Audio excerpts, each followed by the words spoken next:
Trong một cuộc phỏng vấn với đài phát thanh séc vào ngày 17 tháng 11, Tổng thống Pavel không chỉ nói về di sản của cách mạng Nhung mà còn nói về các cuộc đàm phán hiện nay liên quan đến việc thành lập chính phủ mới do phong trào ANO dẫn đầu. Theo ông Pavel, trở ngại trong việc bổ nhiệm ông Babiš làm thủ tướng là xung đột lợi ích chưa được giải quyết. Ông cũng nhắc rằng vấn đề này đã kéo dài từ thời kỳ ông Babiš còn giữ chức vụ trong chính phủ trước đây.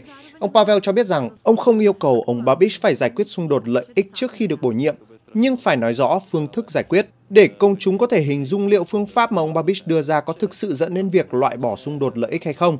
Nếu ông Babiš không thể giải quyết thỏa đáng xung đột lợi ích của mình, sẽ tốt hơn nếu bên thắng cử đề xuất một ứng cử viên khác, người không có xung đột lợi ích. Ông Karel Havlíček, phó chủ tịch phong trào ANO, đã bác bỏ khả năng này. Ông cho biết ứng viên của họ chỉ có một người và đó là Andrej Babiš, đồng thời khẳng định ông Babiš chắc chắn sẽ giải quyết vấn đề. Liên minh chính phủ mới hoàn toàn ủng hộ ông Babiš làm người đứng đầu chính phủ.